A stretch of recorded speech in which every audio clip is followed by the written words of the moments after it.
taate godaannisa shageeyyoo bagaadisa shagooyyee si tabsiisa onni urtina seentee na taate godaannisa shageeyyoo bagaadisa shagooyyee si tabsiisa.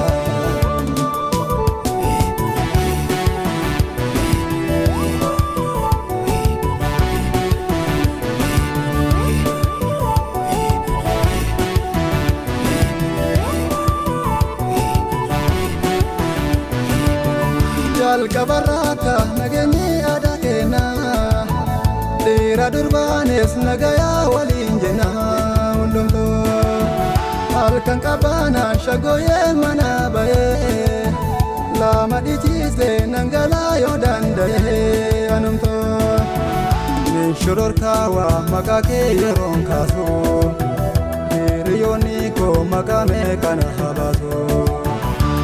Iti yaada halkan ciisa dadhabee seela zargaadhee laphee kootte si qabee.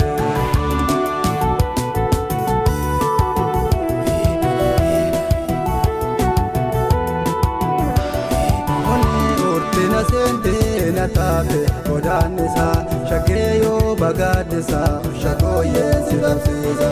Onni urtina seentee na taate godaannisa shageeyyoo bagaadisa shagooyyee si tabsiisa.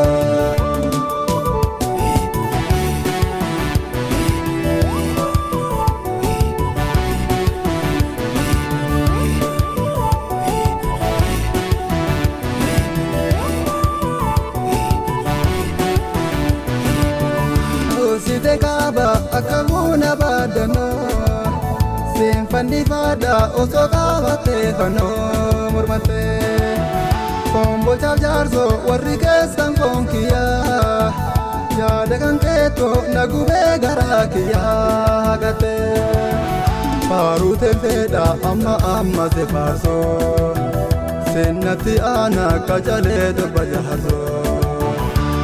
Iti yaada halkan ciisa dadhabee daawaa qalbii koo ija koo dura haadhabee.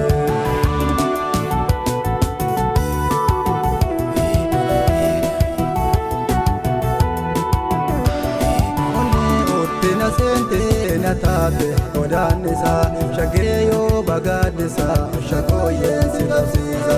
Onni urtina seentee na taate godaannisa shageeyyoo bagaadisa shagooyyee si tabsiisa.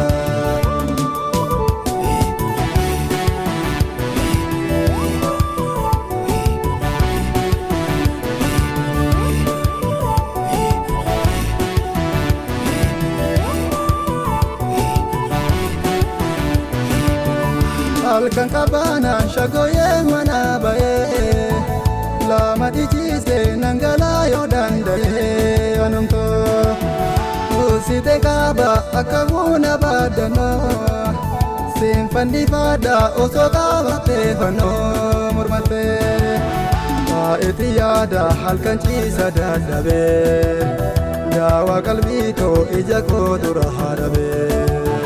Min shororkaawaa maqaa kee yeroon kaasu hiriyoonni koo maqaa meeqana habaasu.